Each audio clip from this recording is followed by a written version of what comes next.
weather changes, so do things for your car. So from defrosting to checking your wipers and keeping leaves out of pesky places, staying on top of maintenance is really the key to a safe ride. Our team, along with chief photojournalist Philip Merle and editor Trey Muntz, got tips from the experts at Pro Auto Care.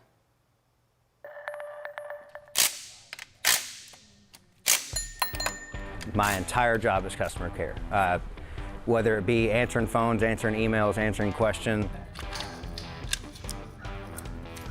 I read somewhere the other day that you don't actually need to warm up your car. The reason that you should let your car warm up is because that engine is filled with fluids. Oil, as it's cold, is much thicker. As it warms up, it allows it to flow through the engine properly and as it's designed. My rule of thumb is play a song. Pick your favorite song, hit play on your phone, let it play the first song so that way you have, 2 to 5 minutes to let the engine warm up, let everything get to operating temperature as it should.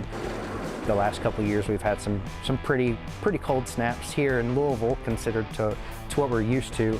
And you'll have a lot of people that have cracked radiators or cracked engine blocks because they were running too much water opposed to the correct mixture of coolant and water. Sure. Antifreeze is something that you very much need in your vehicle. Without enough coolant in the vehicle will overheat. Anything that's yellow is going to be a fluid that you want to touch on, right? You'll notice right on top, that's a windshield washer fluid symbol. Windshield washer fluid, you can't see any in the bottle.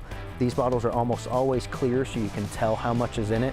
You want to fill those up to the top when you're ready. Everybody has driven down the road, hit their wipers and gone. Man, that looks terrible. That's for sure time to be replaced. Everyone stands outside in the cold and sees your breath. That's what's happening in your vehicle. So as you're driving down the road with heat blowing at you, if you don't have the AC on, it's not going to remove that moisture from that warm air that's being blown to you. So it's one of those moments that not a lot of people pay attention to the fact that you should run your air conditioning while you're running your heat, at least for part of the time. Another thing not a lot of people will tell you is you never want these leaves to build up on your windshield cowl like that. You'll notice that there's a grate that's supposed to be nice and clean, and this one is completely covered up. This is what stops vehicles from operating properly. Cars are just mechanical objects. Mechanical objects are designed to break, and you have to maintain mechanical objects to make them function as they're supposed to. So a big part of keeping your car on the road and making sure it's doing what it's supposed to do is making sure it's maintained properly.